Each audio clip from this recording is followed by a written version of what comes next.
When it comes to livestock, chickens on the homestead in the backyard are a great start.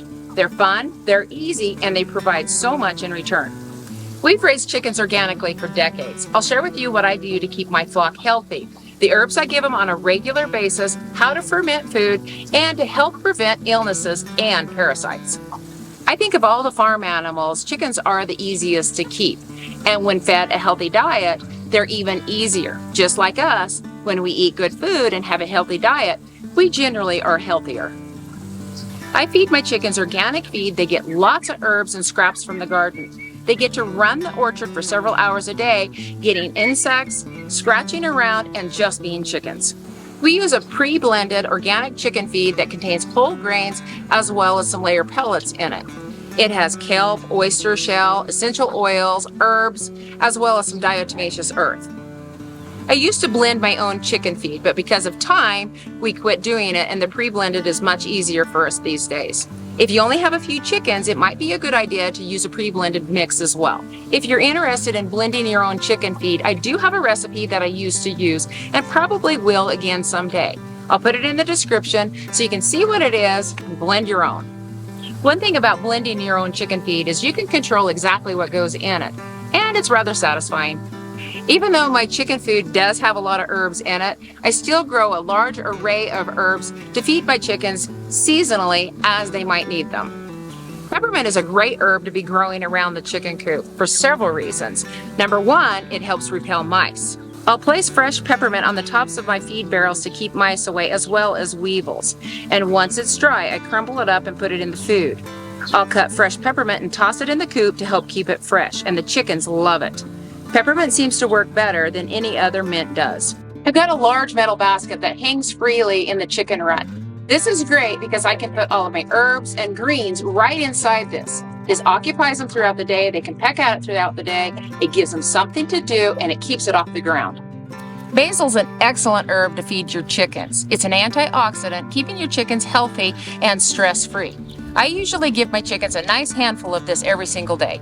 Calendula is a natural inflammatory and helps chickens with the digestive tract. It's loaded with vitamin K, vitamin E, and the B vitamins. It's also full of omega-3s. Which means when we eat the eggs from a chicken that's been eating calendula, we also benefit from those omega-3s. Also, when you feed calendula to your chickens, this makes the yolk much richer, a deeper orange color. Calendula can be fed to your chickens on a daily basis. It's excellent added to nesting box blends. You can use the leaves, the flowers, and even the green seed heads. Chamomile is a mild sedative, and this sweet-smelling herb is helpful if your chickens have experienced stress, such as a predator attack or even a broody hen. Comfrey is loaded with vitamins and minerals. It boosts the chicken's immune system and supports good bone health.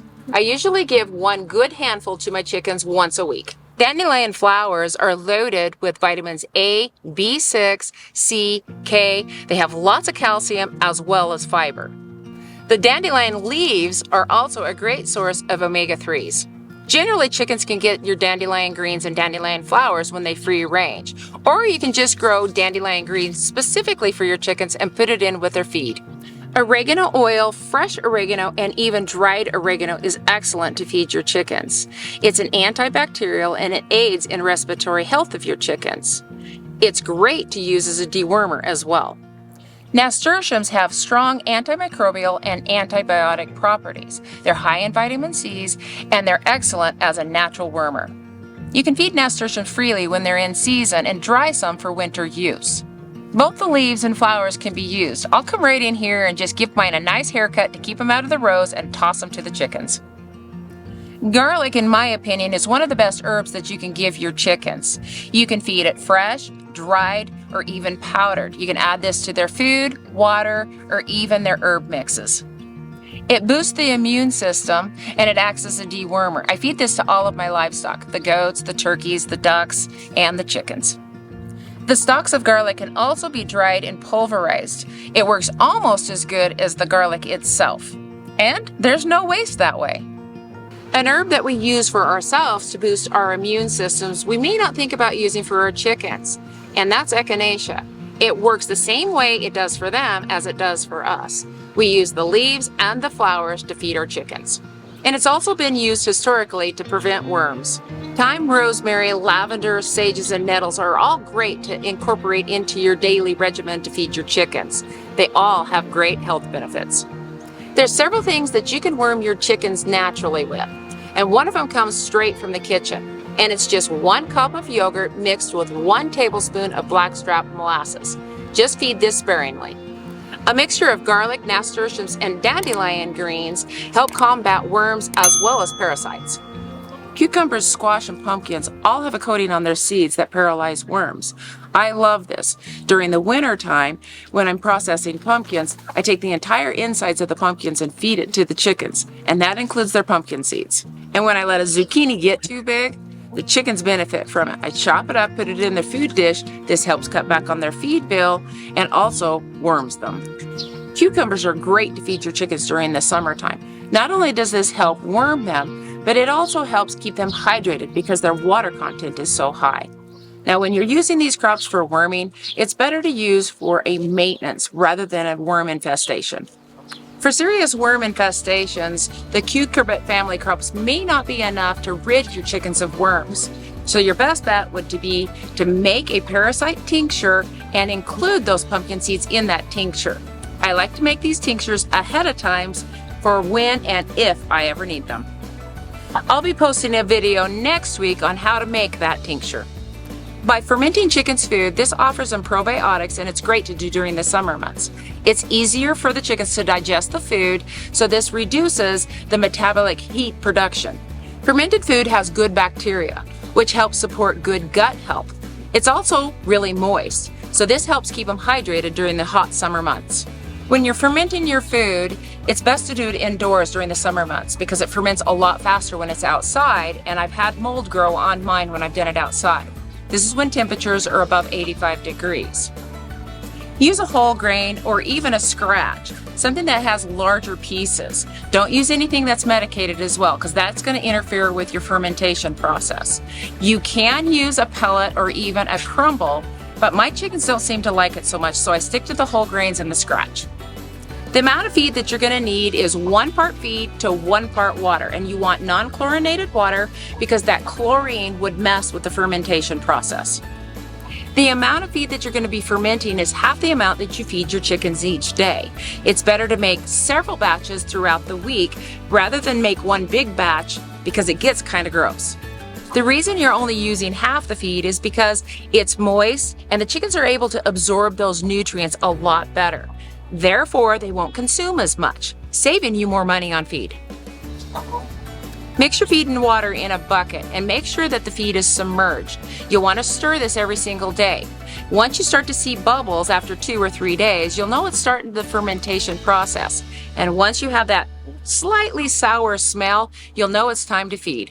As the grain swells, you might find that you have to add more water to keep that grain submerged. When fermenting your grain, you can cover the grain with a lid, but make sure that it has some airflow, or you can use some cheesecloth to cover it.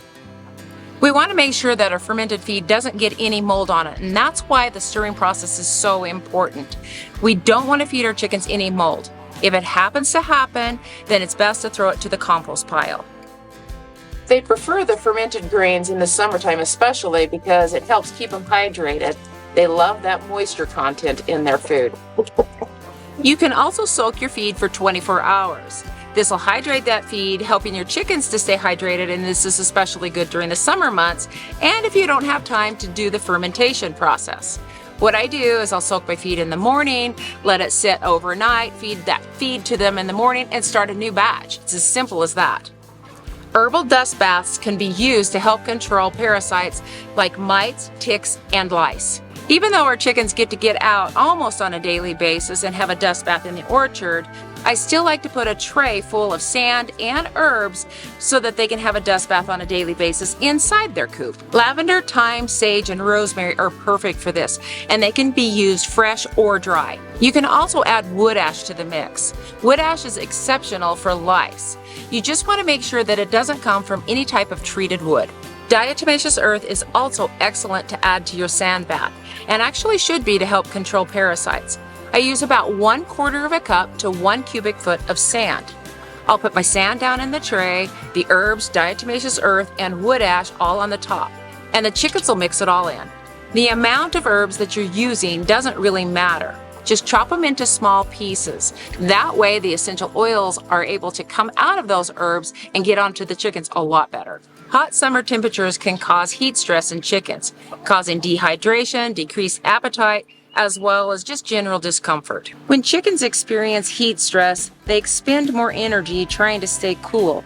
Their bodies prioritize survival over egg production, leading them to reduce or stop laying eggs altogether. There's some obvious things that you can do to help keep your chickens cool during the hottest part of the day. You want to make sure that they have shade, especially in the hottest part of the day, by offering them some shade trees or even a shade cloth. If they've got a run, make sure that that run is covered. If you can, letting them out in the hottest part of the day where they can seek cover in some shade. Offering greenery around the chicken coop helps cool that area. It's amazing what greenery can do around the coop. You can put potted plants around. Put a big pot out there with some butterfly bushes. They grow quickly and will offer shade as well as that greenery. I plant rose bushes and some Nanking cherries on the front side of my coop, and I also have some pomegranates on the back, along with a shade tree. All of this greenery definitely cools the surrounding area. Good ventilation is also really critical. We have a couple of vent doors on each side of our chicken coop. We open them during the summertime and then close them during the wintertime. When it's opened in the summertime, it allows more airflow, letting the hot air out. If your coop is small, you could run a fan during the daytime and shut it off at night. This will allow for good airflow and keep those chickens cooler. If you see your chickens panting or holding their wings out, you know they're stressed out due to the heat. I feed my chickens as well as my goats in the summer months garden sorrel. It's easy to grow, it grows really fast, it has lots of health benefits, and it has a lot of cooling properties. Garden soil has a lot of moisture in it, so this helps hydrate those chickens, keeping them cooler and healthier. And guess what? It works for us too. During the winter months, chickens will also slow up in egg production. This is their natural flow.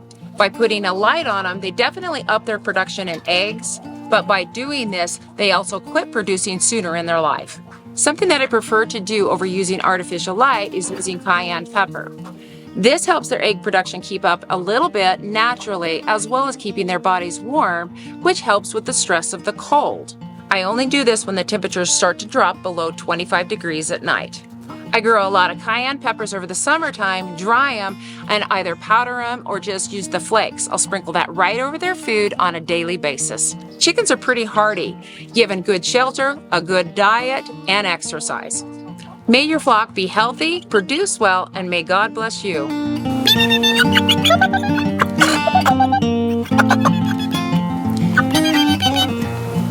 Hey, baby. You're a good girl, huh?